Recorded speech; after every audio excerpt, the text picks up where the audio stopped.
Hello guys, this is Futuro here, and today I'm bringing you a track showcase. So, yesterday, Rockstar finally released their choice of verified stunt tracks from the Cunning Stunts competition. The winning tracks had varying quality, so I wanted to do a little track review series on these. To do this, I started out doing 8 laps on each track in an attempt to uncover the most glaring issues, and at the same time give myself a chance to learn the track so I could put in a decent lap time. All of these are 30-player lap races that feature tubes, jumps, and some also with crossovers like this one. And this is really what the larger community prefers, so I won't be paying much attention to this unless it's very badly executed. The first track, as you can tell from the title of this video, is Black and Yellow. It is a classic stunt track in a Rockstar-esque style. It is 4.50 miles long and locked to supers. This track was created by Eclade38, a PS4 player. He has a total of 41 jobs published, and he's clearly used the creator before. It stands out as one of the most creative works Rockstar has verified, but it also has 2 notable checkpoint issues. One of which I'm coming up to right here.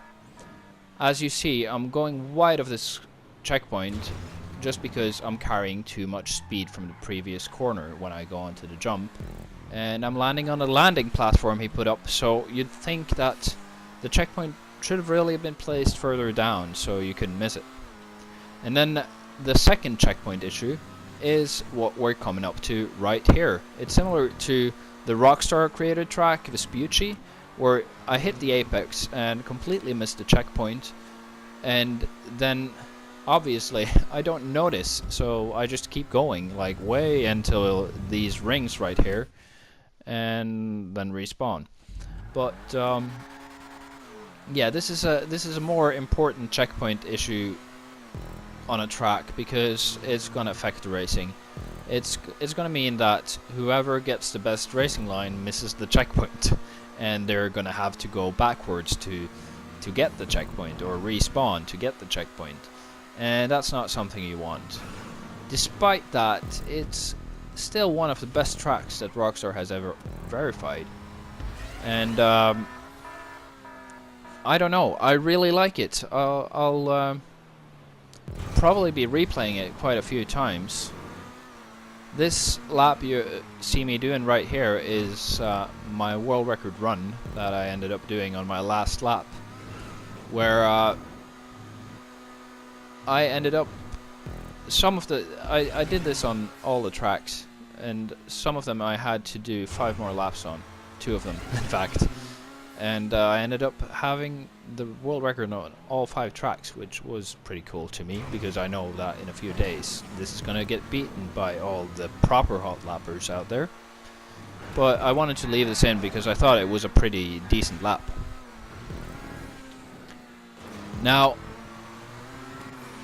what made this track get verified? What made these other tracks get verified instead of, for example, Flaming Flower that was submitted by RB Driftin, which is clearly a much better track than any of these? A lot of people think this has something to do with the place, with the amount of plays on the track, or how popular it is.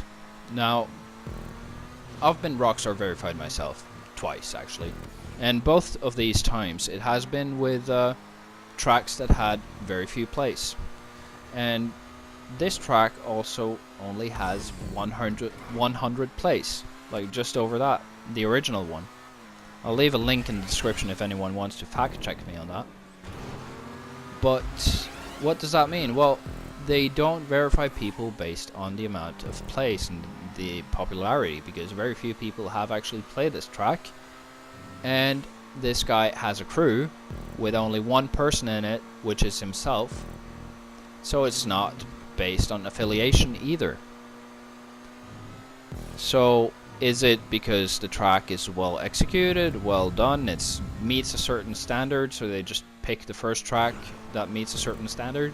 No, definitely not. As we will see later in this series, there are some terrifying tracks there. There are some tracks that are so horrible I just want to puke. The reason tracks get verified has nothing to do with what you personally do. It's, in this case, you had to submit the track for the competition, but that's about it. Rockstar views this as a giant lottery.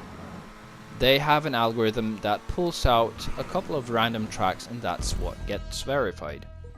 And unfortunately that's how it works, but fortunately this track got verified because it's actually pretty decent.